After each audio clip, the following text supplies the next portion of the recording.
Good morning, Farm Girl here, and today's episode is what's in my worm bin. Now, this is a tight space, so bear with me. This is my worm bin. You certainly don't need something this fancy. This was gifted to me. But as you can see, it's got multiple layers and a good tub here with a spout for draining. I can get compost tea doing that. I'll include a link below to this product. However, the most important thing is what's in it and what I feed it.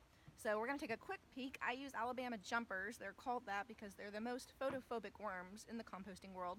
They'll literally jump up in the process of trying to get down back to the ground. So you got to pay real quick attention. Let's try and catch them. If you can see, we've got some juvenile and adult worms. There we are. And again, I have this in a shady spot because these guys just do not like the sun at all.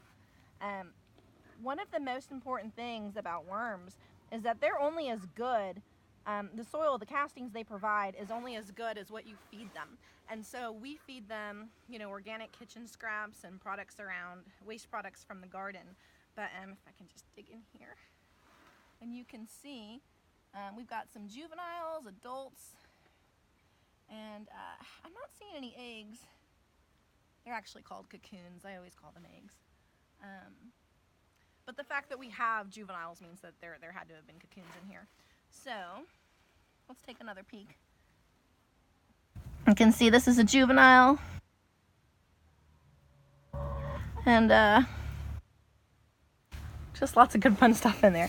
But let me cover them back up, keep them happy. And then we'll go over what I feed them. And so here's my big old plate of food for them.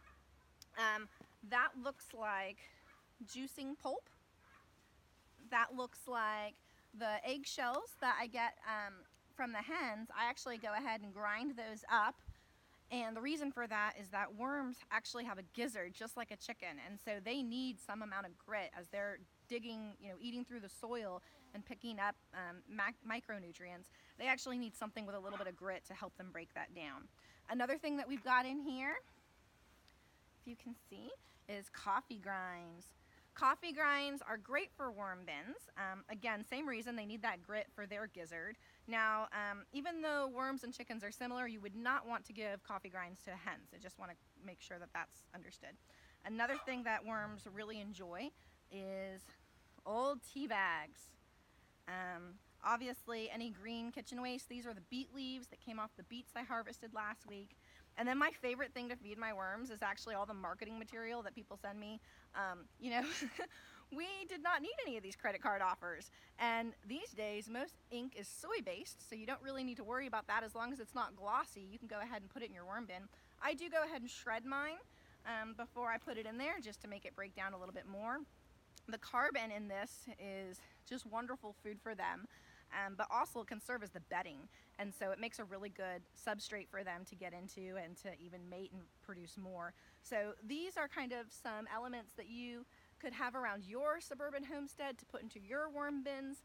And again, if we are what we eat, then what we eats is really important. So we grow our food, and I want to make sure that we're growing it in soil that is as nutritious as possible, and worm castings is a really easy and convenient way to do that, and I hope that this helps.